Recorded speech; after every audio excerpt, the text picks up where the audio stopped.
திருச்சிற்றம்பலம். ஆடும் பரிவேல் அணி சேவல் என பாடும் பணியே பணியாய் அருள்வாய் தேடும் கயமா முகனை செருவில் சாடும் தனியானை சகோதரனே. திருச்சிற்றம்பலம். சக்கரவர்த்தி தவராச யோகி எனும் மிக்க திருமூலன் அருள் மேவுநாள் என்னாலும். திருச்சிற்றம்பலம்.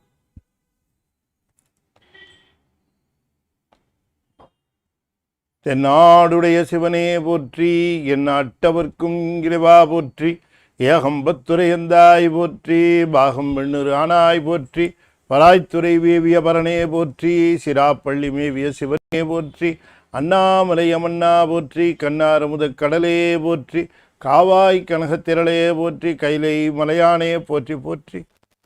வெற்றிவேல் முருகனுக்கு அரோகரா. திருச்சிற்றம்பலம்.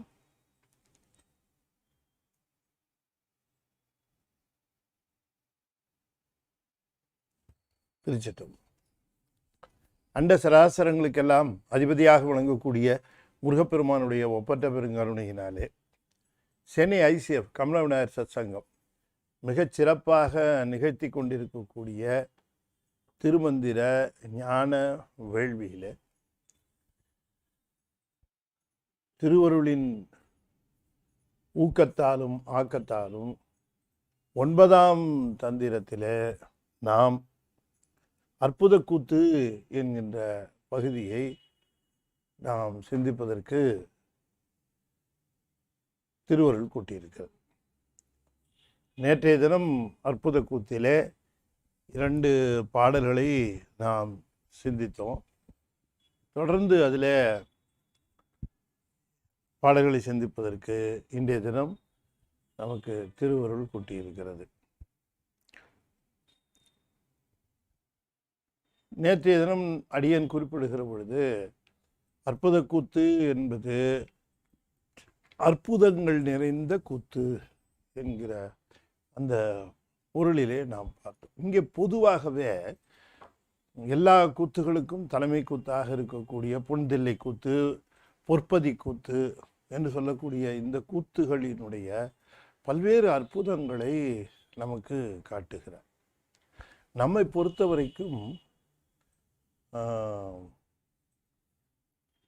மானாகி மண்ணாகி வழியாகி ஒளியாகி ஊடாகி உயிராகி உண்மையுமாய் இன்மையுமாய் கோணாகி யான் எனதென்ற அவரவரை கூத்தாட்டுவானாகி நின்றாயை என் சொல்லி வாழ்த்துவனே என்று மணிவாசக பெருமான் கேட்கிறார்.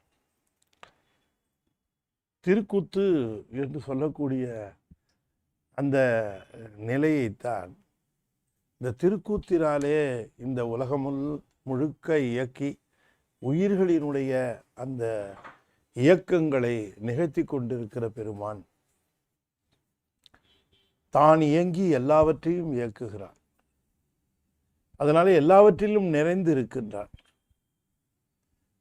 அவன் எல்லாவற்றிலும் நிறைந்திருப்பதற்கு காரணம் தன்னுடைய இயக்கத்தினாலே எல்லா இயக்கங்களும் நிகழட்டும், எல்லாவற்றையும் இயக்க வேண்டும் என்று கருதுகிறவர்.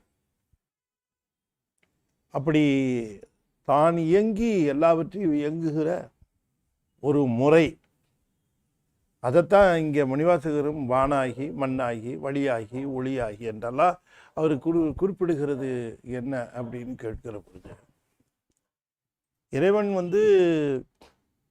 பிரபஞ்சத்தையும் இயக்க வேண்டும், பிரபஞ்சத்தினாலே பயன்பெற வேண்டிய உயிரையும் இயக்க வேண்டும். பிரபஞ்சத்தை இயக்குகின்ற முறை, உயிரை இயக்குகின்ற முறை. பிரபஞ்சத்தை இயக்குவதற்கான காரணம், உயிரை இயக்குவதற்கான காரணம். பிரபஞ்சம் என்று சொல்லக்கூடிய நமக்கு இது விரிந்த உலகமாக தெரிகிற இந்த பிரபஞ்சம், சைவ சித்தாந்தத்திலே இதனை மிக அழகாக பகுத்து காட்டியிருக்கிறார்கள். இப்போ இதுதான் கம்ப்ளீட்டு ஒரு அனாலிசிஸ். சயின்ஸில் இதுக்கு ஈக்குவலண்ட்டாக நீங்கள் பார்க்க முடியாது. விஞ்ஞானத்தில் விஞ்ஞானம் பௌதீகமாக என்ன இருக்கிறதோ அந்த ஒரு, அதாவது பூதங்களினுடைய காரியங்களாக எவை இருக்கின்றனவோ அதனைத்தான் இந்த சயின்ஸ் டீல் பண்ணும். எதை எடுத்தாலும் சரி அது பூதங்களினுடைய காரியமாக இருக்கும். 5 பூதங்களினுடைய பௌதிகம் என்ன, பூதங்களினுடைய காரியம். பூதங்களினுடைய காரியங்களை மட்டுமே இந்த சயின்ஸ், இது ரொம்ப இப்போ எவ்வளவோ டெவலப்டு சயின்ஸ், உண்மைதான். அது மிக பெரிய அளவில் அது இந்த விஞ்ஞானம் வளர்ந்திருக்கிறது என்பது மறுக்க முடியாத உண்மை. ஆனால் அது இந்த பௌதிகத்தை கன்ஃபைன்டு டு தீஸ் 5 எலமெண்ட்ஸ், 5 பூதங்களோடு அது நிற்கிறது, அவ்வளோதான். ஆனால் 5 பூதங்களையும் தாண்டி போய் எவ்வளோ விஷயங்கள் இருக்கு.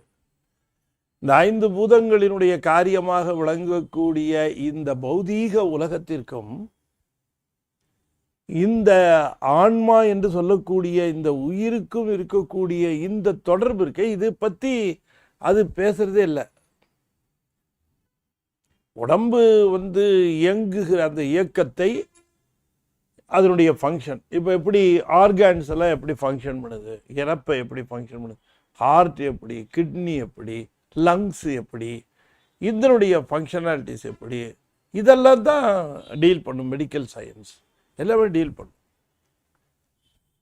இதை தாண்டி போய் இருக்கக்கூடிய தத்துவங்களை அது பேசுவதில்லை. இப்போ அதுக்கு அந்த அளவுக்கு இட் இஸ் நாட் எக்யூப்டு. அதுதான் உண்மை. அப்போ நம்ம மெய்ஞானத்துக்கு தான் வந்தாகணும். விஞ்ஞானத்தை ஆன்மாவோடு சம்பந்தப்படுத்துவது மெய்ஞானம்தான். இப்போ வாட்டுங்கிறது வேணா சொல்லலாமா, ஒய் இஸ் தட் அப்படிங்கிறதுக்கு பதில் இல்லை இல்லையா? ஒய், ஒருத்தரையே சிவப்பாக இருக்கார், ஒருத்தரையே, அதுக்கு ஃபிசிக்கலாக ஏதாவது காரணம், அந்த பிக்மெண்ட்ஸு, அந்த இது அப்படிங்கிற. தாயும் தந்தையுமே கற்பாக இருக்கிறாங்க, பிள்ளை சிவப்பாக இருக்கிறான்.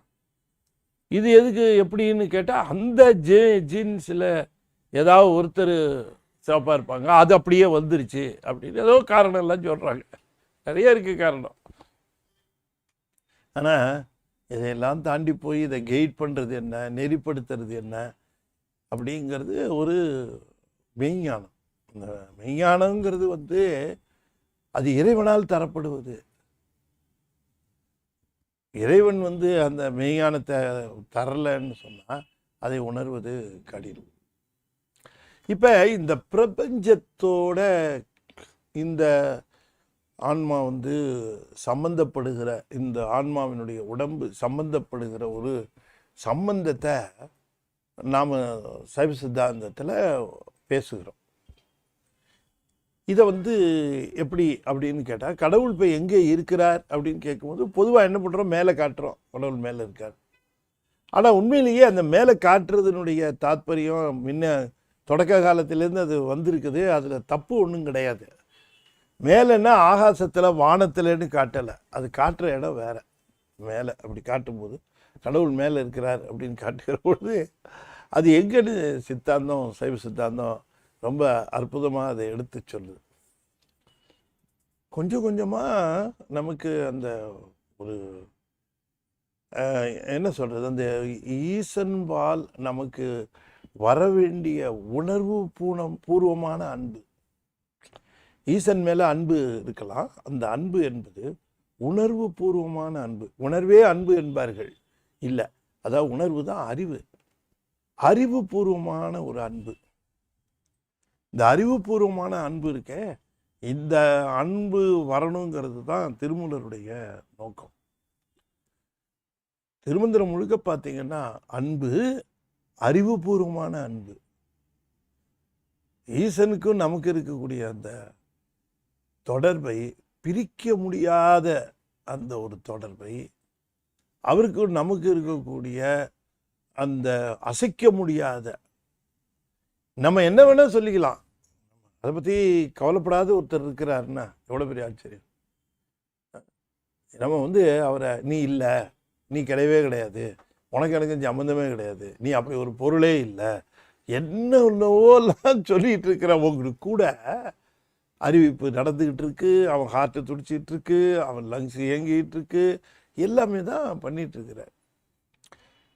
உண்மையிலேயே எனக்கு கூட இப்போ நான் என்னை பற்றி தப்பாகவே ஒருத்தர் பேசிகிட்டு இருக்கிறான்னு வச்சுங்களேன், நான் அவனுக்கு நிறையா உதவி செஞ்சுட்டு இருந்தேன்னா எனக்கே ஒரு சலிப்பு வந்து கொஞ்சம் நிறுத்திடுவேன், என்ன இப்படி பேசிகிட்டு இருக்கிறான்னு. ஆனால் அவர் பாருங்க, அந்த மாதிரியான பேதமே இல்லை அவருக்கு, அந்த மாதிரி பேதம் எதுவுமே அவருக்கு கிடையாது. அவரை பொறுத்த வரைக்கும் அது உயிர், அந்த உயிரினுடைய அறியாமையை போக்கணும், அதுக்கு அனுபவம் கொடுக்கணும், அவ்வளோதான். அதை நடுவில் எல்லாம் ஸ்டாப் பண்ணுறதெல்லாம் கிடையாது, தொடர்ந்து கொடுத்துக்கிட்டே இருப்பார். இப்போ ஒரு முக்கியமான விஷயம் நமக்கு தெரியணும், என்னன்னு கேட்டிங்கன்னா, ஒரு விஷயத்த சொல்லுகிறார். இப்போ நம்ம பொற்பதி கூத்து, பொன் தில்லை கூத்து, இதிலெல்லாம் அந்த பெருமானை, அந்த கூத்தாடுகின்ற பெருமானை நாம் தரிசனம் செய்கிற பொழுது, பார்க்கிற பொழுது நமக்கு உணர்வு வர வேண்டும். அந்த உணர்வு ரொம்ப முக்கியம். அந்த உணர்வோடு நாம் அவரை தரிசிக்கிறோம் என்றெல்லாம் பல்வேறு நிலைகளில் அவர் எப்படியெல்லாம் அப்படிங்கிறத சொல்லுகிறோம்.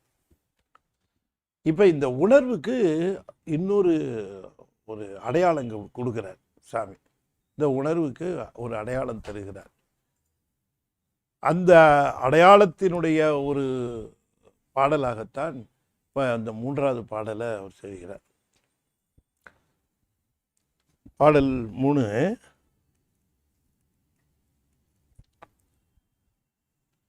நீடும் சிரசிடை 12 அங்குலம்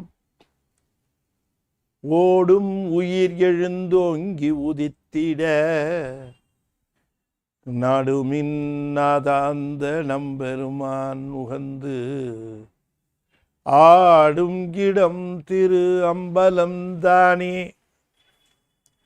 நீடும் சிரசிடை 12 அங்குலம் ஓடும் உயிர் எழுந்தோங்கி உதித்திட நாடுமின் நாதாந்த நம்பெருமான் உகந்து ஆடும் இடம் திரு அம்பலம் தானே. இதை கொஞ்சம் மாற்றி போட்டு நம்ம இதை படிக்கணும். இந்த பாட்டை எப்படி படிக்கலாம்னா, ஓடும் உயிர் எழுந்து ஓங்கி உதித்திட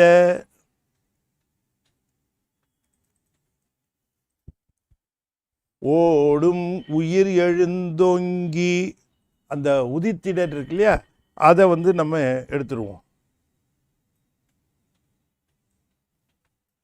ஓடும் உயிர் எழுந்து ஓங்கி நீடும் சிரசிடை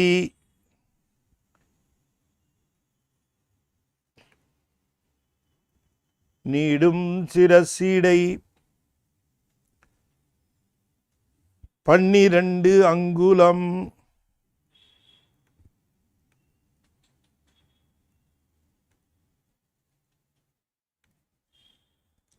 நீடும் சிரசிடை 12 அங்குலம் உதித்திட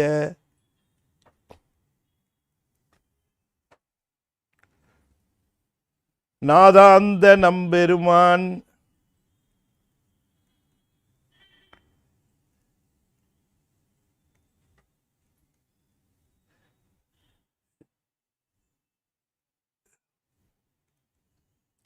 உதித்திட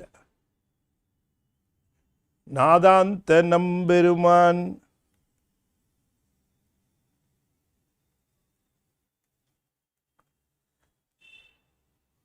ஓடும் உயிரெழுந்து ஓங்கி நீடும் சிரசிடை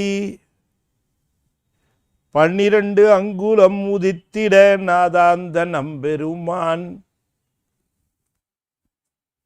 உகந்து ஆடும் கிடம்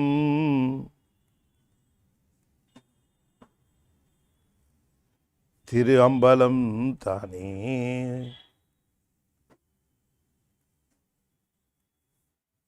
நாடுமின்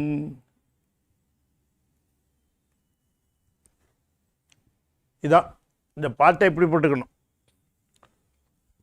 ஓடும் உயிர் எழுந்து ஓங்கி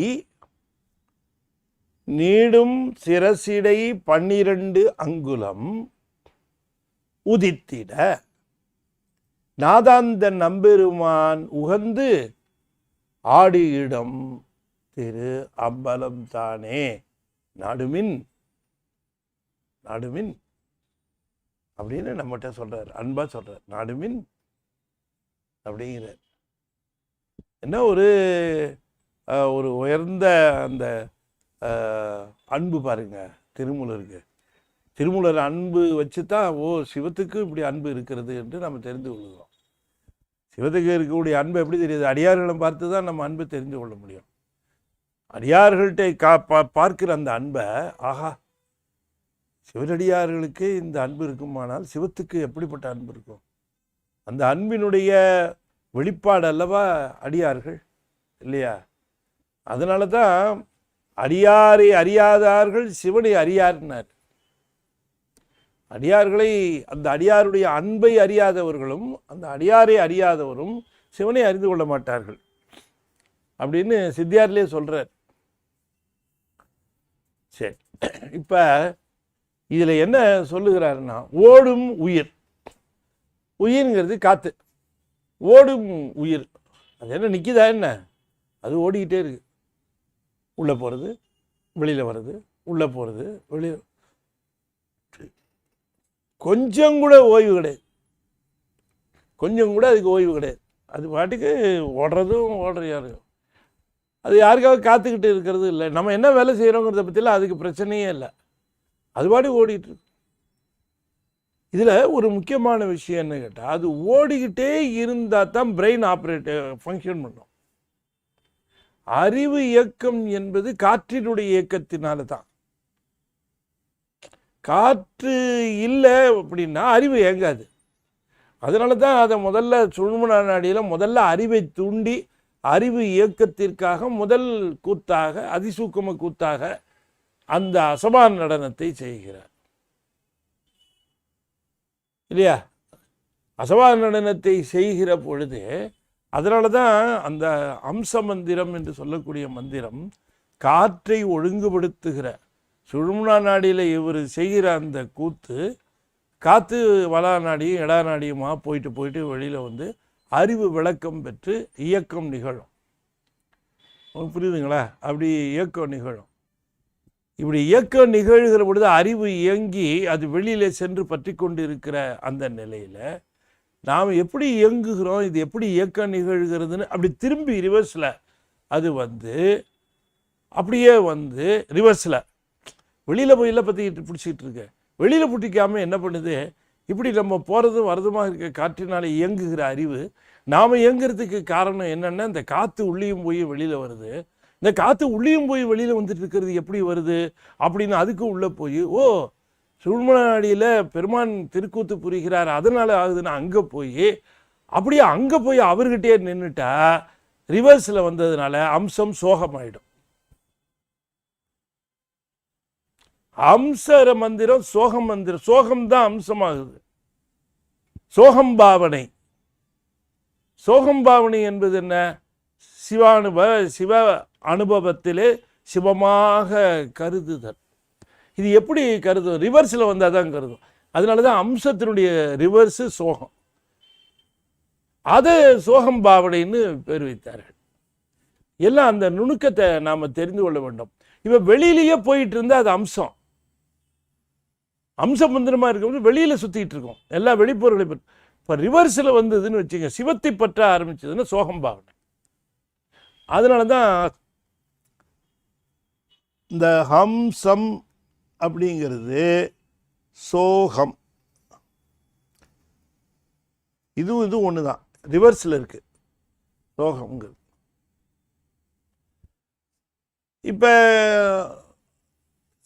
சோகம் பாவனைங்கிறது பொதுவானது. நம்ம அது சிவோகம் பாவனையும் போது தமிழில் சொல்லுகிற பொழுது அதை. இப்போ ஒரு செய்தி நாம் தெளிவாக தெரிந்து கொள்ள இந்த பாட்டில் அவர் சொல்லுகிற பொழுது, இப்போ அதில் வந்து அது அப்படி அமருகிற பொழுது அது ஒன்றுகிற பொழுது என்ன ஆகும், ரெண்டு இதில் வந்து இப்போ திரும்பி வந்து அறிவு வந்து அங்கே பதிந்து பெருமானுடைய அந்த திருக்கூத்தினால அவருடைய அந்த அசபார நடனம் என்று சொல்லக்கூடிய அந்த அற்புத திருக்கூத்தினாலே தான் நமக்கு மூச்சு காத்து போயிட்டு வந்துட்டு இருக்கு. அதனால தான் நம்ம அறிவே இயங்கிட்டு இருக்கு. எனவே நம்ம அறிவே அவர் தான் அப்படின்னுட்டு அவர்கிட்ட போய் அப்படி அமைஞ்ச உடனே என்ன ஆகும், காற்று இப்போ ரெண்டு பக்கமாக எடா நடி பெங்களா நடி போனதுக்கு பதிலாக சுடுமுனா நாடி வழியாகவே போகும். ஏன்னா இது அங்கே இருக்குது. அப்போ இந்த இரு நாடிகளின் வழியாக போய்கொண்டிருந்த காற்று இப்பொழுது சுடுமுனா நாடி வழியாக போகும் என்று யோகம். இது யோகத்தையே விட்டுருங்க. யோகங்கிறது வந்து எ வே ஆஃப் எக்ஸ்பிளனேஷன். யோகங்கிறது வந்து என்ன நம்ம தெரிஞ்சுக்கணும்னா, அது ஒரு த மெத்தட் ஆஃப் எக்ஸ்பிளனேஷன், அதாவது மெத்தட் ஆஃப் அண்டர்ஸ்டாண்டிங்.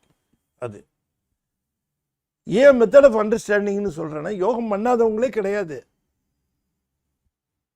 நம்ம வந்து இப்போ நாம் இவர் இப்போ திண்ணனார் என்ன பண்ணார், யோகம் தான் பண்ணார்.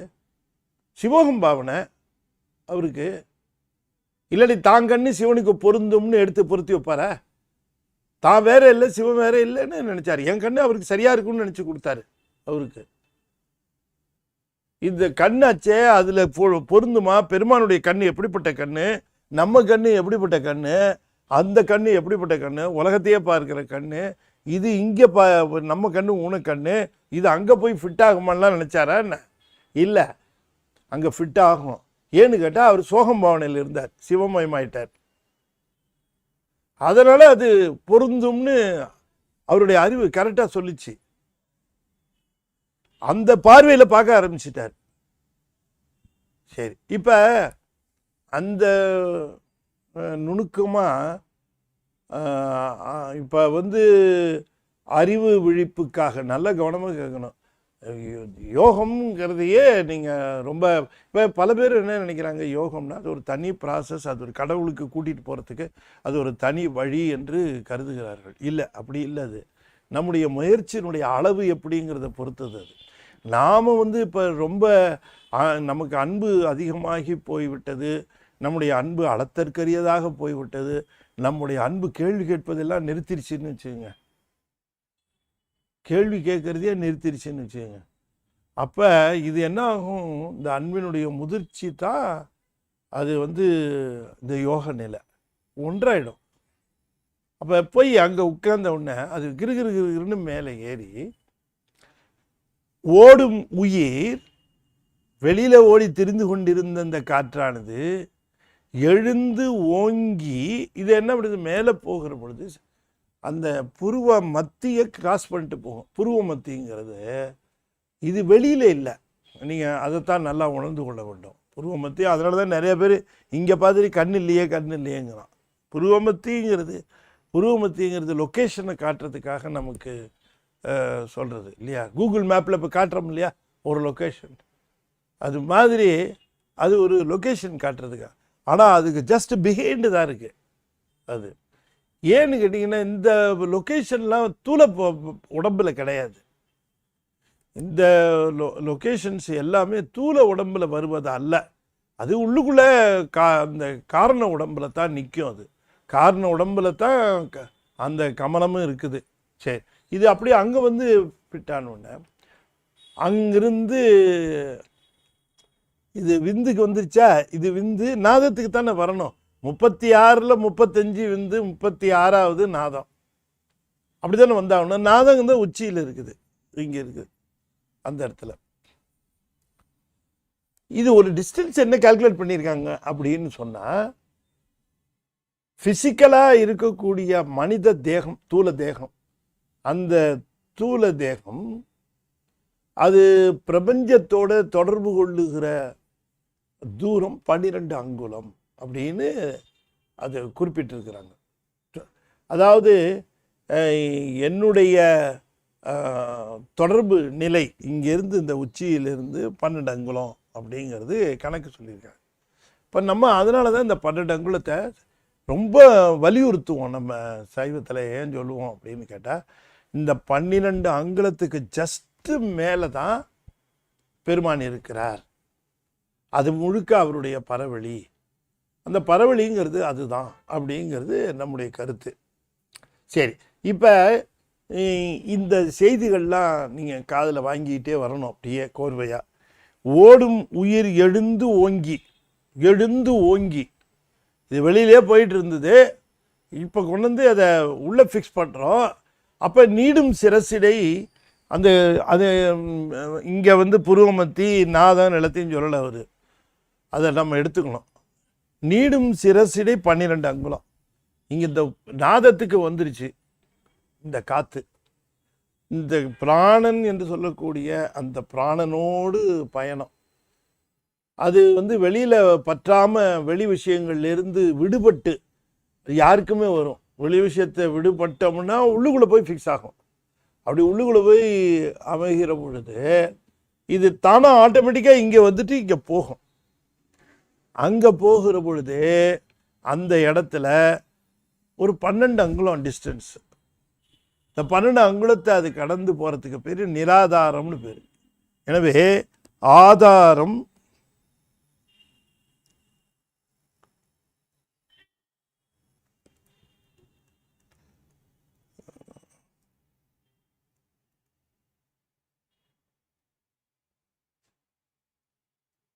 ஆதாரம்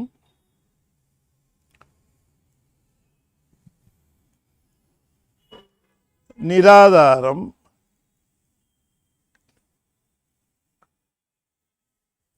ஆதாரம் நிராதாரம்னு 2. இந்த ஆதாரம் என்பது உடம்பை பற்றிய பிரஜை தொடர்ந்து இருந்து கொண்டே இருப்பதும், பிறகு உடம்பை பற்றிய பிரஜை இழந்து போய் இந்த 12 அங்குலங்கிறத கடந்து போனால் இந்த 12 அங்குலத்துக்கு மேலே இருக்கிறதுக்கு பேர் துவாதசாந்தம்னு பேர்.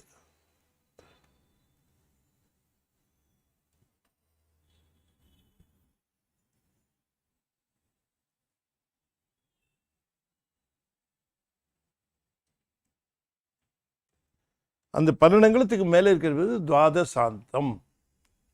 துவாத ஏன்னா துவாதசன்னா துவா தச அந்தம். இந்த 12 துவா தசட 12, துவா தச 12, துவா 2 தச 10 12, அந்தம் 12க்கு மேலே இருக்கிறதுன்னு அர்த்தம். அந்தம்னா முடிவு, 12 அங்குலத்தினுடைய முடிவில். அப்போ என்னன்னு கேட்டிங்கன்னா, இந்த ஆன்ம அறிவு இந்த நிராதாரமும் ஆதாரமுமாக இருக்கக்கூடிய இந்த இடங்களில் மூச்சு காத்தோடு ட்ராவல் பண்ணிகிட்ருக்கோம். அதுக்கு பிறகு அங்கே ஆடுகிற இடம், அந்த இடத்துல இருக்கிறவன் நாதாந்த நம்பெருமான். ஏன் அவருக்கு நாதாந்தன்னா, நாதத்துக்கு அந்தமாக, நாதத்தை கடந்தவனாக.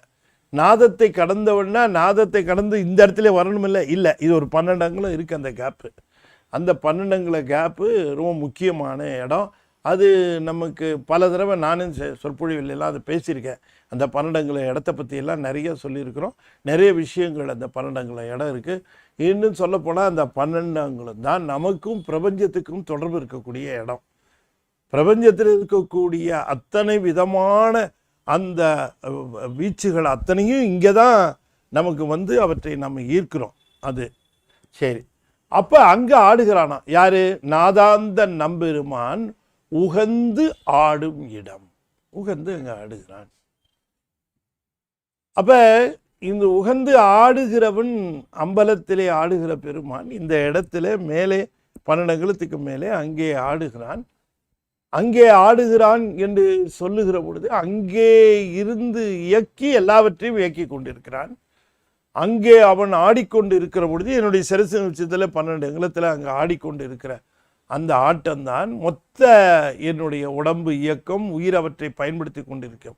இன்னும் சொல்ல போனால் அங்கே மேலே இருந்து கொண்டு தான், நிராதாரத்தில் இருந்து கொண்டு தான் முதல்ல நாதம், அப்புறம் வித்து, சுத்தமாய தத்துவங்கள் அத்தனையும் இயக்கி கொண்டு இருக்கிறான். நீங்கள் என்னன்னு பார்க்கணும்னா, சுத்தமாய தத்துவத்தை இயக்கினால் அசுத்தமாய தத்துவங்கள் இயங்க, அசுத்தமாய தத்துவங்கள் ஆன்ம தத்துவங்களோட கோஆர்டினேட் பண்ணி அந்த இயக்கம் முழுக்க நிகழ்ந்துட்டுருக்கும். இதுதான் அதனால தான் இங்கே நாதம் இங்கே விந்துன்னு ரெண்டு மிக முக்கியமான சிவம் சக்தி என்று சொல்லி பிறகு அத்தனை தத்துவங்களும் அந்த சுத்தமாய தத்துவங்களை அத்தனையும் ரொம்ப நுணுக்கமாக நுட்பமாகவும் வைத்து அதனை இந்த தத்துவங்கள் முழுக்க செய்து கொண்டிருக்கிறார். எனவே அம்பலத்தில் ஆடுகிறவர் எல்லா இயக்கங்களுக்கும் காரணம் என்று சொல்லுகிற பொழுது நம்முடைய உடம்பினுடைய இயக்கங்களுக்கும் அவர் காரணமாக இருக்கிறார். அதுக்கு எப்படி அந்த இயக்கம் அப்படின்னு சொல்லுகிற பொழுது இவரை போய் தரிசனம் பண்ணுவதற்காக மூச்சுக்காற்றை இப்போ யோக பயிற்சியில் செய்து அதனை அப்படி மேலே ஏற்றி இந்த ஒளியை பார்த்து இங்கேயே நிற்கிறவர்கள், பிறகு அதையும் தாண்டி மேலே போய் நாதம் வரைக்கும் செலுத்துகிறவர்கள், பிறகு அதற்கும் மேலே செலுத்துகிற பன்னெண்டங்களும் செலுத்துகிறவர்கள் என்றெல்லாம் சொல்லப்படுது. ஆனால் உண்மை என்னன்னு கேட்டால் இது வரைக்கும் பேசுகிறார்கள். இப்போ இங்கேருந்து இங்கே போகிறதே ரொம்ப கடினம். மூச்சு காத்த ஆதாரம் வரைக்குமே செலுத்துறதுங்கிறது ஒரு கடினம். இந்த நிராதாரம் 12 அங்குலங்கிறது நாட் அட்வைசபிள். ஸ்ரீமத் பாமன் சுவாமிகள்லேருந்து வள்ளற் பெருமான்லேருந்து எல்லாருமே குறிப்பிடுவது என்னன்னு கேட்டால் அந்த இடத்துல நாம் முயற்சி செய்யக்கூடாது. ஏன்னு சொன்னால் மூச்சு காற்று அங்கே போனதுக்கப்புறம் திரும்பவும் அதை கொண்டு வரத்துக்கு நமக்கு முடியாது. இந்த பிறப்பு வீணாயிடும், மானுட பிறப்பு வீணா. அதனால் இந்த முயற்சி செய்யக்கூடாது என்று அட்வைஸ் பண்ணுகிறார். அப்போ அப்படி அப்புறம் எப்படி பார்க்கறது அப்போ அப்படின்னு கேட்டால் அதுக்கு நீ இவ்வளவுல ஏன் கஷ்டப்படுற? அதுதான் தில்லையிலையும் மற்ற இடங்கள்லையும் ஆடிக்கிட்டு இருக்காரு. அந்த ஆட்டம் ஆடுகிறவர் தான் அங்கே ஆடுகிறவர். எனவே உன்னுடைய உணர்வு முழுவதையும் இங்கே வை, இந்த கூத்தில் வை. இங்கே வைத்தால் அங்கே உனக்கு என்ன அனுபவம் நிகழுமோ அந்த அனுபவத்தை இங்கேயே காட்டுவதனால இது அற்புத கூத்து. அங்கே போய் யோகத்தை பண்ணி இவ்வளோ தூரம் மேலே போய் அங்கே நின்று அதை தரிசனம் பண்ணி நீ பெறுகிற ஆனந்தத்தை நீ மட்டும் உன்னுடைய அன்பை பெருக்கி கொண்டிருந்தால் நீ இங்கேயே பொற்பதி கூத்திலையும் பொன்தில்லை கூத்திலையும் இருக்கக்கூடிய பெருமானை உள்ளன்போடும் உயர்ந்த அன்போடும், இவர் வேற யாரும் இல்லை, இவர் தான் என்னுடைய சிவ தத்துவங்களை எல்லாம் இயக்கி என்னுடைய ஆன்ம தத்துவங்களையும் இயக்கி என்னுடைய கலை முதலிய தத்துவங்கள் வித்யா தத்துவங்கள் அத்தனையும் எனக்கு அனுபவங்களாக மாறுவதற்கு ஆதாரமாக இருக்கிற பெருமான் இவர்தான் நாதாந்த நம்பெருமான், உகந்து ஆடு இடம் இதுதான் என்று இங்கே நாடுமின் அப்படின்னு முடிச்சார். இது அற்புத கூத்துன்னு ஏன் சொல்லப்பெறுகிறது என்று சொன்னால் இதை காட்டியிருக்கவே வேண்டாங்கிறார். இல்லைன்னா இங்கே அவர் ஆட வேண்டிய அவசியம். நாம் நினைப்பது போல இந்த பொன்தில்லை கூத்திலே இருக்கிறவரும் அதற்கு முன்பாக பார்த்த ஆலங்காட்டு கூத்திலே இருக்கிறவரும் மானுடர்களால் அமைக்கப்பெற்றது அல்ல. அது அதனுடைய தன்மையை இப்பொழுது நாம் அந்த இடத்துல ஒரு நடராசரை வச்சுட்ட காரணத்தினால அந்த மானுடர்களால் செய்யப்பட்டது என்று நாம் கருதிவிடக்கூடாது. அங்கே நுட்பமாக பெருமான் அங்கே எழுந்தருளி இருக்கிற பொழுது அங்கே பிரதிஷ்டை செய்யப்படுகின்ற அந்த மூர்த்தத்திலே அவர் ஆவாகனமாகி விடுகிறார். அதை நாம் புரிந்து கொள்ள வேண்டும். எனவே அங்கே இருக்கக்கூடிய இடத்திலே அங்கே சொரூபமாகவும் ரகசியமாகவும், அதுதான் சிதம்பர ரகசியம். அங்கே ரகசியமாக இருக்கிறவர் இந்த ஆதார மூர்த்தமாக விளங்கக்கூடிய நடராசரிலே விளங்குகிறார். நிராதாரமாக காண வேண்டிய அந்த பெருமான் ஆதாரமாக இருக்கக்கூடிய அந்த மூர்த்தத்திலே விளங்கி கொண்டிருக்கிறார்.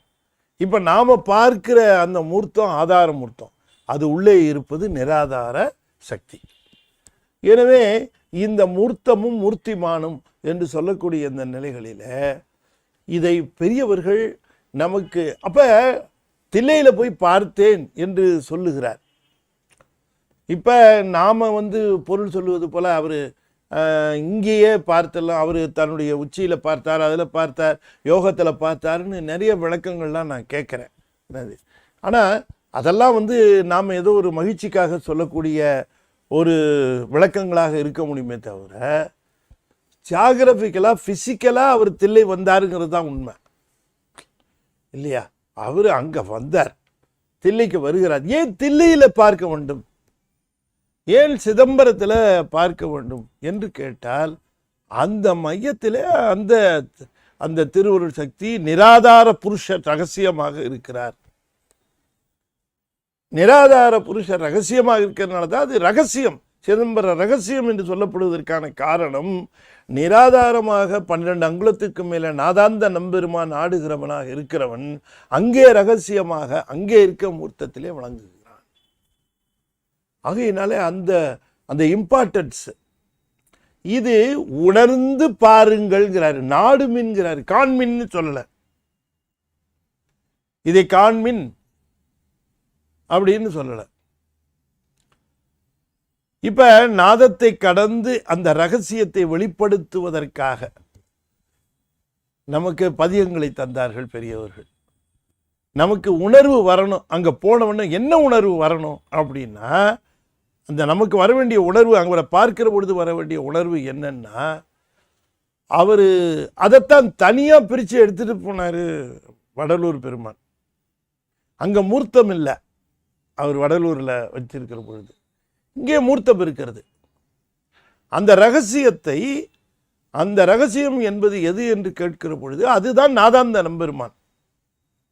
இந்த நாதாந்த நம்பெருமான் என்று சொல்லக்கூடிய பெருமான், ரகசியமாக இருக்கிற பெருமான், சொரூபமாக விளங்கக்கூடியவன், தடத்த நிலையிலே இந்த உருவத்திலே இறங்கி நின்று அருள்பாலிக்கிறான். இப்போ நான் அதை பார்க்கிற பொழுது எனக்கு என்ன வர வேண்டும் என்று சொல்லுகிற பொழுது பின்னால் சொல்லுவார், ரொம்ப அழகாக சொல்லுவார். அதாவது அந்த நடராச மூர்த்தத்தை பார்க்கிற பொழுது புலியை கண்டவனுக்கு எப்படி நாக்கிலே எச்சில் ஊறுமோ, அதுபோல நடராஜமூர்த்தத்தை பார்க்கிறவனுக்கு தானாக அந்த ஆனந்த அனுபவம் அறிவிலே ஊறும் என்று குறிப்பிடுகிறார். அது பின்னால் பார்ப்போம், நம்ம வரும், பின்னால் பேசுவார், இதே பகுதியிலேயே வரும் அது. அப்போ ஒரு தெளிவு, என்ன தெளிவு என்று கேட்கிற பொழுது, இப்போ நமக்கு சாதனங்களாக இந்த திருமுறைகள் தரப்பெற்று இருக்கின்றன. திருமுறைகளினுடைய நோக்கம் என்ன? ஆதாரத்திலிருந்து நிராதாரத்துக்கு அழைத்து செல்வதுதான். ஆதாரம் நிராதாரம்லாம் பயந்துடாதீங்க, நம்முடைய அன்பை பெருக்குவது, உணர்வை பெருக்குவது, நமக்கு அந்த ரகசியத்தை காட்டுவது. அது நம்முடைய திருமுறைகள் இங்கே இருக்கிற திருக்கோயில்களில் இருக்கக்கூடிய மூர்த்தங்களை காட்டுகிறது மட்டுமல்ல, அது கடந்து நின்று இந்த நாதாந்த நம்பெருமான் என்று இருக்கிறாரே, 12 அங்குலம் கடந்து அங்கே இருக்கிறாரே, அவரை காட்டுவது. அதனால தான் யோசித்து யோசித்து யோசித்து அதை 12 திருமுறைகளாக வகுத்தார்கள் நம்முடைய பெரியவர்கள். இல்லாட்டி அதுக்கு 12 நம்பர் என்னத்துக்க? 12 அங்குலம் கடந்து விளங்குகிற நாதாந்த நம்பெருமானை இங்கேயே உணர்வுக்கு கொண்டு வருகின்ற முறைகள் திருமுறைகள். அதுதான் அந்த 12 திருமுறைகள். நமக்கு 12ங்கிற நம்பர் எதுக்காக வந்தது அப்படிங்கிறது நாம் அடிப்படையாக தெரிந்து கொள்ள வேண்டும். ஏன் 12, ஒய் 12 அப்படிங்கிறது வேறு எந்த விதத்திலையும் நம்மளால் எக்ஸ்பிளைன் பண்ண முடியாது. நம்ம மகிழ்ச்சிக்காக சொல்லுகிறோம் தமிழ் 12 உயிரெழுத்து, அதனால் எது 12 அப்படி அதெல்லாம் சொல்லலாம், தப்பு இல்லை, அதெல்லாம் நம்முடைய மகிழ்ச்சிக்காக சொல்லுவது.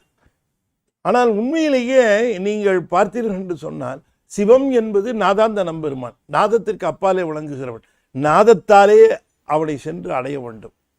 இந்த நாதம் என்று சொல்ல நமக்கு வேதம், அதுதான் 12 திருமுறை.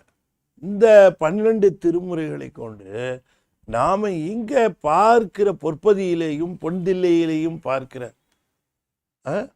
அதை பார்த்து அனுபவித்த, இப்போ உதாரணமாக நம்ம அப்பர் சுவாமி சொல்லுகிற அந்த பாடல்கள் எல்லாவற்றையும் நீங்கள் கொஞ்சம் பாருங்களேன். இந்த ஆனந்தத்தை அனுபவிச்சார். அவர் சொல்லுகிறார், குனித்த புருவம் கோவை செவ்வாயில் குமிழ் சிரிப்பும் பனித்த சடையும் பால்வோல் வெந்நீரும் இனித்தமுடன் எடுத்த பொற்பாதமும் காணப்பெற்றால் மனித்த பிறவியும் வேண்டுவதே இம்மாநிலத்தே அப்படிங்கிறார். அதான் இங்கே கிடைச்சிருதே, இந்த மனுஷ பிறவிலேயே. அப்புறம் தேவராகணும் அதாகணும், என்னத்துக்கு? இந்த அப்ப மனித பிறவி வேண்டும்னு கேட்டது எதுக்கு தெரியுங்களா? அந்த நாதாந்த நம்பெருமானே இங்கே தரிசனம் செய்து அந்த ஆனந்த அனுபவத்தை பெற்றோம் என்கிறதுனால.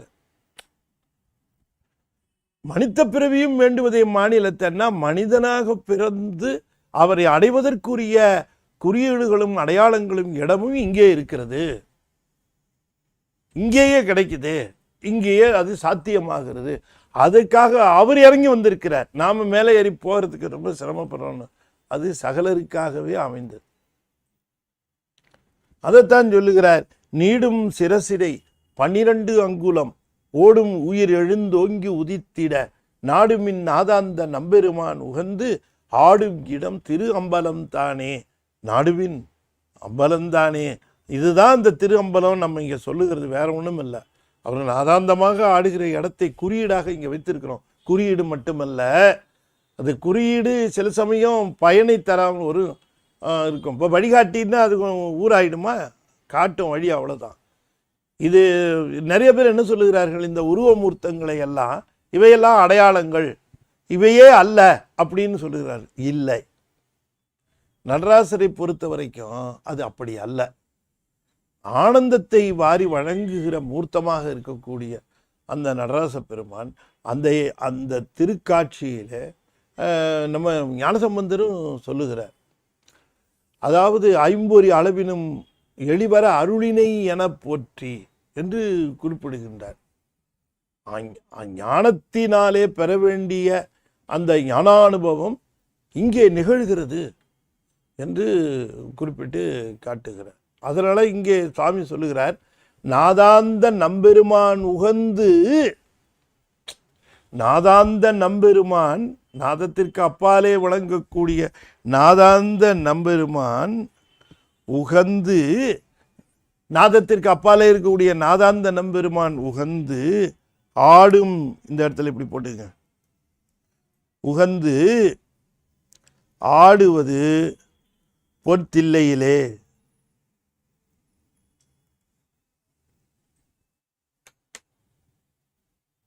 ஆடும் இடம் உகந்து ஆடுவது பொன் தில்லையிலே, பொற்பதியிலே என்று குறிப்பிடுகின்றார்.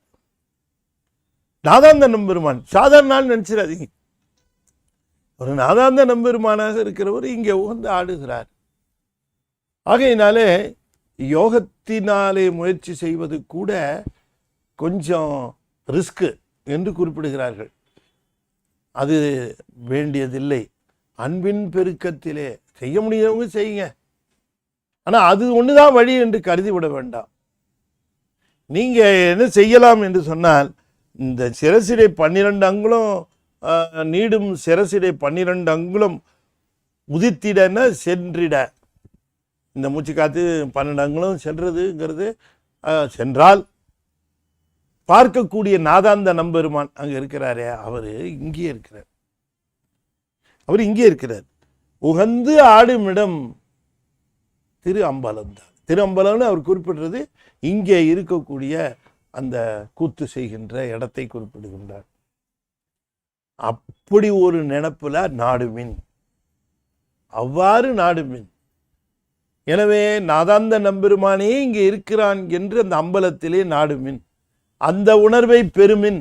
அந்த உணர்வை நீங்கள் பெறுகின்ற பொழுது உமக்கு அந்த சிவானுபவம், சிவானந்தம் கிட்டுகிறது இங்கேயே என்று அந்த மொத்த இயக்கத்திற்கும் காரணமாக இருக்கக்கூடிய இந்த நாதாந்த நம்பெருமான் நம் இயக்கத்திற்கு. இப்போ அடுத்த பாட்டு பிரபஞ்ச இயக்கத்திற்கு சொல்லுவார் மொத்தம். இப்போ இது நம்ம இயக்கத்திற்கு. அடுத்த பாட்டு என்ன சொல்லுகிறாரு? பாடல் இது 2721 இல்லை பாடல் 3ன்னு வச்சுக்குவோம். பாடல் 4ல் பாருங்க, இது பிரபஞ்ச இயக்கம். நீங்கள் நல்லா கவனிக்கணும். இது நம்முடைய இயக்கம், பிரபஞ்ச இயக்கம், 2 இயக்கத்துக்கும் ஒரு கோஆர்டினேஷன். இவர் சாமி இங்கே பேசும்போது அடுத்தது அங்கே பேசுகிறார். வழி மேகம் மின் வில்லு வானக ஓசை. அது வானக ஓசை. நான் இப்படி வந்துருச்சு. துணை எழுத்து மாதிரி. வழி காத்து, மேகம், மின், வில்லு, வானக ஓசை, தெளிய விசும்பில் திகழ் தருமாறு போல், களி ஒளியாரும் கலந்துடன் வேராய், ஒளி உருவாகி ஒளிந்து நின்றானே. ஒரு இயக்கம் கூட இவனுடைய அந்த ஒரு இயக்கம் இல்லாமல் நிகழ்றதுக்கு வாய்ப்பே இல்லை. தானா இயங்குதுங்கிறான். எப்படியா தானே இயங்கும்? எப்படி தானே இயங்கும்? எவ்வளவு தூரத்தில் இயங்கணும்னு கணக்கு பண்ணி இயங்குது பூமியிலிருந்து மற்ற கிரகம். எப்படி? இயற்கைக்கிறான். கொஞ்சம் கூட நியாயம் வேணாமா? இது கொஞ்சம் நியாயமாக யோசிச்சு பார்த்தா அது பாசிபிளா? இயற்கையாகவே நீ வேணா காரை ஸ்டார்ட் பண்ணிட்டு தள்ளி விட்டுற, இயற்கையாக வீடு போய் சேருதா பார்ப்போம். பல பேரை வீடு சேர்த்துரும். நீ தான் அனுப்ப அப்படியே போட்டு. இதுதான் பைத்தியக்காரத்தனமாக இருக்குது. சூரியன், சந்திரன், மற்ற கிரகங்கள், பூமி, இவையெல்லாம் ஒரு முறையாக இயங்குகிற அந்த நிலை, முறைப்படி இயங்குகிற நிலை. நீ எவ்வளோ பர்ஃபெக்டாக இருந்து பாரு. Can you just win over the death? You can't win over the death. இறப்ப நீ உன்னால் வெற்றி கொள்ளவே முடியலையே இது வரைக்கும். மருத்துவர்கள் இறப்பை நீக்குகிறார்களா? நீங்க யோசனை பண்ணி பார்க்கணுமா? நம்ம மருத்துவர்கள் எவ்வளோ பெரிய சிறப்பான மருத்துவர், ஒரு பெரிய நியூரோ சர்ஜன், ரொம்ப பெரிய நியூரோ சர்ஜன், அவ்வளோ என்ன சொல்றதுன்னு தெரியல. அப்படிப்பட்ட நியூரோ சர்ஜன், உலக புகழ் பெற்ற நியூரோ சர்ஜன், 3ஆம் மாடியிலேருந்து ஒரு நாள் காலையில் குதிச்சிட்டார். ஸ்பாட்ல டைடு. பேரெல்லாம் சொல்ல விரும்பல. எதுக்கு நீங்க சொல்லுங்க? இதெல்லாம் அன்பிரடிக்டபிள். இது அறிவுபூர்வமான இந்த பகுத்தறிவுனால இதை எப்படி வளர்க்கறது? நல்லா யோசனை பண்ணி பார்க்கணும். there are other rules governing our movements. there are laws. அந்த சட்டங்களை நாம் தெரிந்து கொள்வதே கஷ்டங்கிறது மட்டுமல்ல, அந்த சட்டங்களுக்கு உட்பட்டுத்தான் நம்முடைய வாழ்க்கை அமைகிறது. சட்டங்களுக்கு உட்பட்டு வாழ்க்கை அமைகிறது என்பதை நாம் உணர்ந்து சொல்றார். வழி, மேகம், மின், வில்லு, வானக ஓசை, தெளிய விசும்பில் திகட்டருமாறு போல். ஒரு உதாரணம் சொல்றாரு. அதான் போல்னு வந்தாலே ஏதோ ஒரு ஓமை, ஏதோ ஒரு ஓமையும் ஓமானம் இருக்கிறது என்று தெரிந்து கொள்ளலாம்.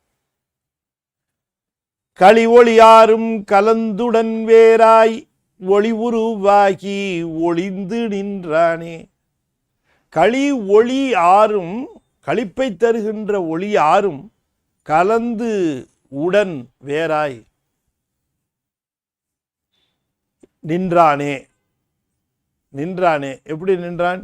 கலந்து நின்றான், உடன் நின்றான், வேறாய் நின்றான். நின்றானே தெரியுமா என்ன? ஒளிந்து நின்றான். கலந்து ஒளிந்து நின்றான், உடன் ஒளிந்து நின்றான், வேறாய் ஒளிந்து நின்றான். அதனால தான் தானா நடக்குதுன்னு எல்லாம் சொல்றோம். அவரு ஒளியாம வெளிப்பட்டு இருந்தாருன்னா அவன் சொல்ல மாட்டான் இது இப்படியெல்லாம் தானா நடக்குதுன்ட்டு. ஆனால் எல்லாம் தானா நடக்குதுன்னு சொல்றது காரணம் ஒளிந்து நிற்கிறார். ஆனா ஒளிந்து நிற்கிறதுனால இயக்கம் எல்லாம் படுதா? இல்லை, ஒளி உருவாகி ஒளிந்து நின்றார். ஓராதார் உள்ளத்துள் ஒளிக்கும் ஒளியானேனார். ஓராதார் உள்ளத்துள் ஒளிக்கும் ஒளியானே. என்ன பொருள் அதுக்கு? தன்னை பற்றி நினைக்காதவர்கள் உள்ளத்திலேயும் அவர் இருக்கிறார். ஒளிக்கும் ஒளியானேன்னா அந்த இடத்துல ஒளி என்று சொல்லுவது, ஒளிக்கு ஒளிந்து கொள்ளுகிற ஒளி அப்படின்னு சொன்னால் அந்த இடத்துல ஒளிங்கிறது அறிவுன்னு அர்த்தம். தன்னை பற்றி உணராதவர்களுக்கு கூட அவன் அறிவுபூர்வமாக அவர்களுடைய அறிவை அவன் அறிவாக இயக்கி கொண்டிருக்கிறான். இவன் நம்மளை தெரிஞ்சுக்காம இருக்கான், இவன் அறிவை நம்ம எதுக்கு இயக்கணும் அப்படின்னா அவன் இப்படி தான் பார்த்துட்டு போகணும் பைத்தியக்கார மாதிரி. அவனுடைய அறிவை இயக்குவது, அறிவுக்கு அறிவாக இருந்து இயக்குவது இவர். அதான் அந்த ஒளியானேன்னா அறிவுபூர்வமாக இருக்கிறவனே. ஓராதார், ஓராதார்னா கடவுள் உண்டு என்ற எண்ணமில்லாதவர்கள், கடவுள் உண்டு என்று கொள்கை இல்லாதவர்கள், எண்ணமில்லாதவர்கள், அப்படிப்பட்டவர்களுக்கும் அவன் அறிவுக்கு அறிவாக இருந்து அவர்களை செலுத்துகிறான். இல்லைன்னா அவன் பேசவே மாட்டானே. ஓராதார் உள்ளத்துள் ஒளிக்கும் என்றால் மறைந்து நின்று, அதே தான் இங்க ஒளிந்து நின்றார். களி ஒளி ஆறும் கலந்து உடன் வேறாயி. சரி, அப்ப ஒளிந்து நின்றான், ஆனால் கலந்து நின்றான், உடனாக நின்றான், வேறாக நின்றான், ஒன்றாக வேறாக உடனாக இருக்கிறான். ஓஹோ, அப்படியா? ஒளிந்து நிற்கிறவன் எதுல இருக்கிறான்? அப்படி ஒளிந்து அப்படின்னா களி ஒளி ஆறும். களி ஒளி ஆறிலே, களி ஒளி ஆறிலே, களி ஒளி ஆறிலே என்ன கலந்து நின்றான், உடனாய் நின்றான், வேறாய் நின்றான்.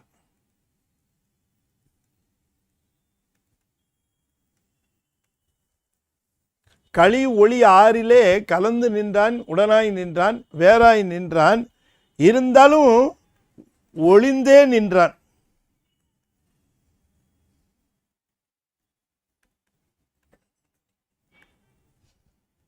ஒளிந்தே நின்றான், கலந்து நின்றான், உடனாய் நின்றான், வேறாய் நின்றான். ஏதாவது ஒரு விஷயத்திலேயாவது தெரிஞ்சிருக்கலாம்ல.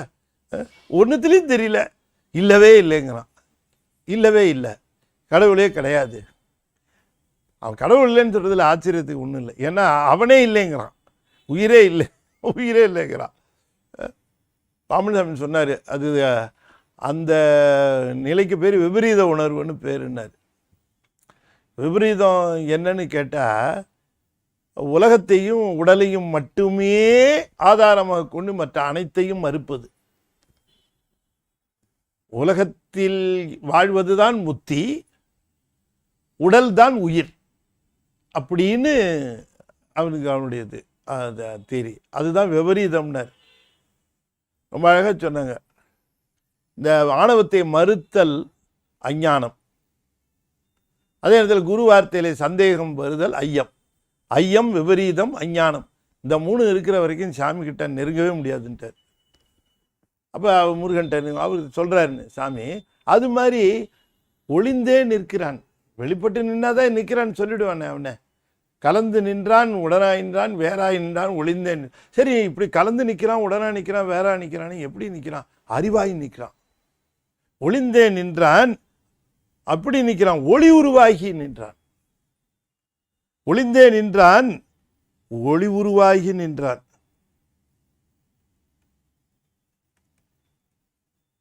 ஒளி உருவாகினா அறிவு உருவாகி,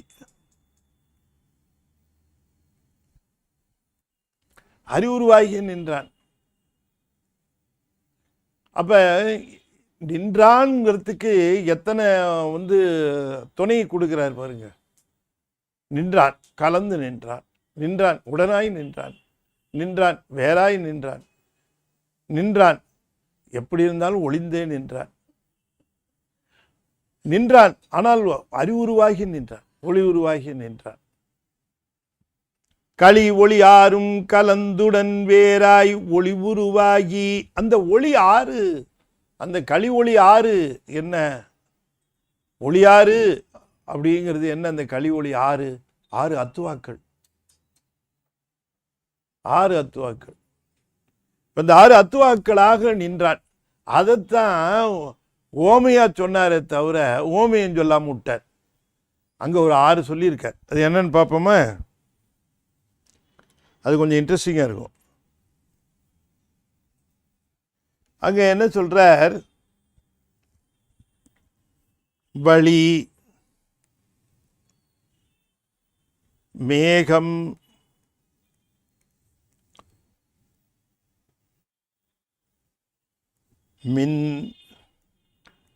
மின்னல், வில்லு. அது என்ன வில்லு? வானவில்.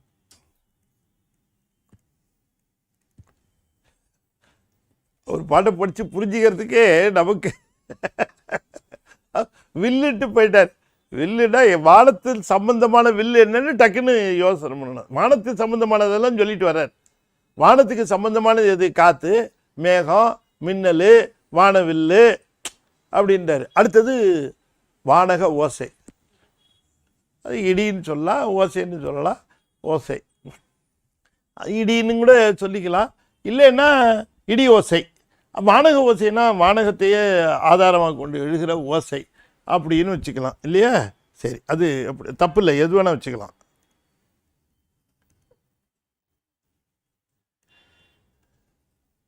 சரி, இது இவர் சொல்லியிருக்க இது எங்கே போய் ஃபிட் ஆகுதுன்னு பார்க்கணும்ல.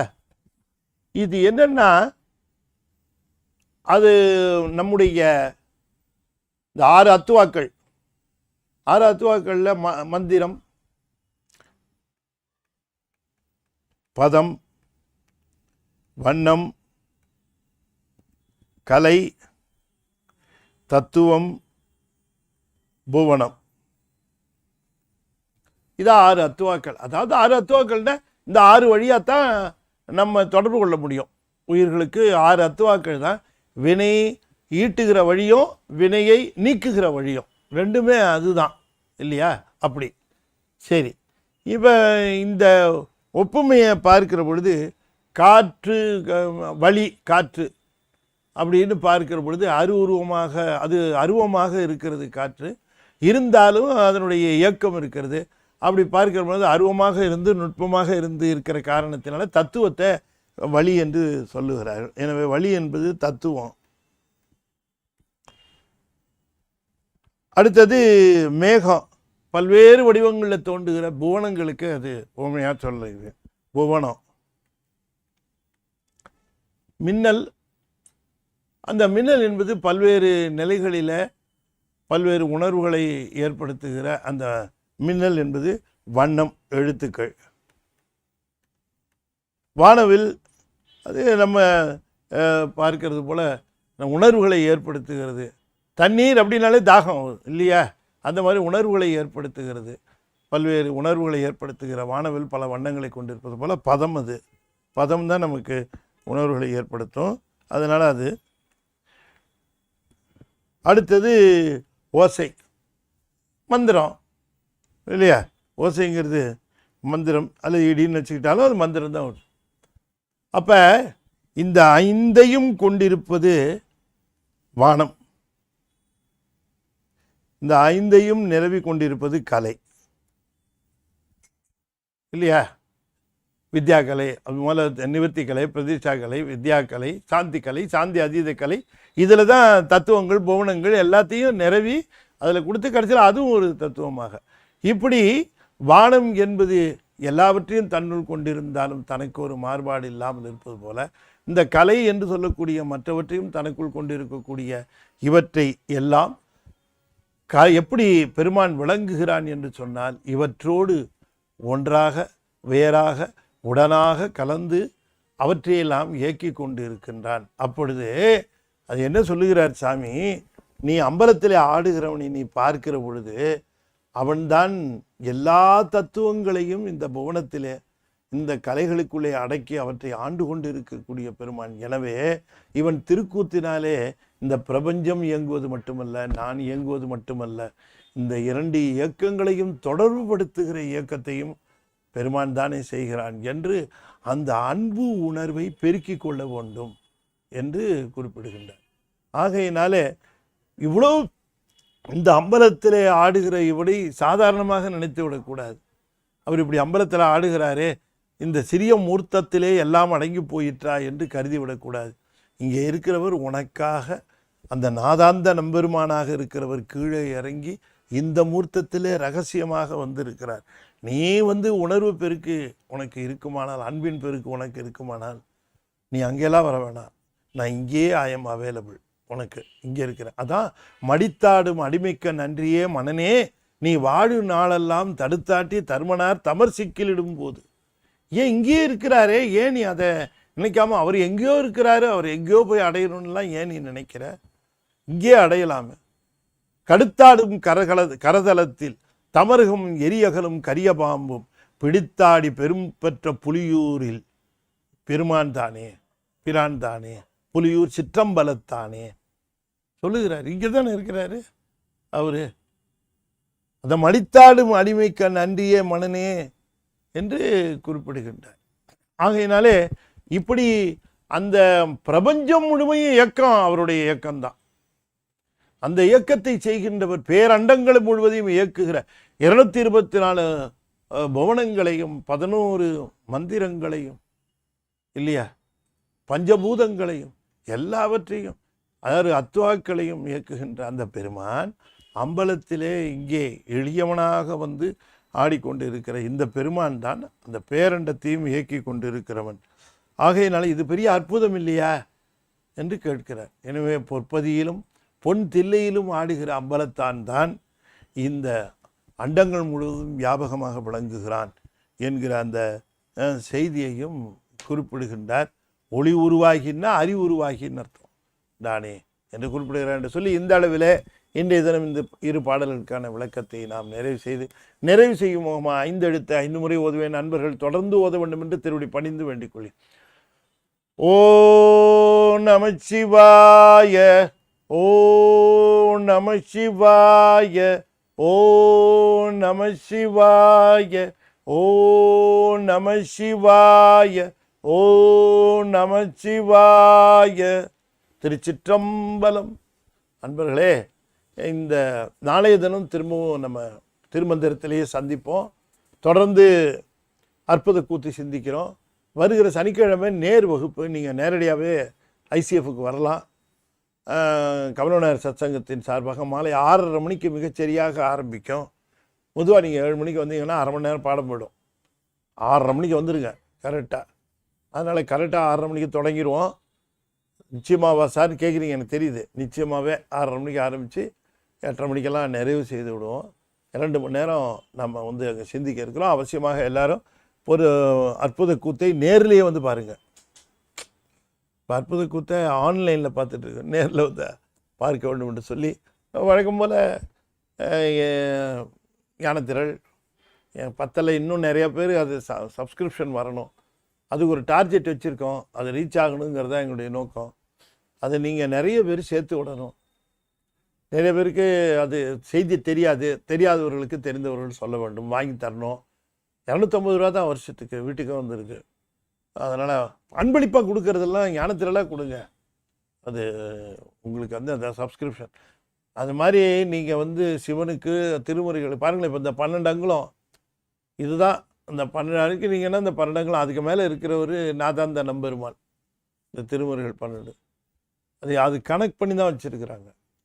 அது அந்த ஒரு திட்டத்தை நாம் புரிந்து கொள்ள வேண்டும் என்று சொல்லி இந்த அளவில் இதனை நிறைவு செய்து மீண்டும் நாளை மாலை மிகச்சரியாக 6:30 மணிக்கு நாம் சந்திப்போம், தொடர்ந்து சிந்திப்போம் என்று கூறி விடைபெறுகிறேன். நன்றி, வணக்கம். திருச்சிற்றம்பலம்.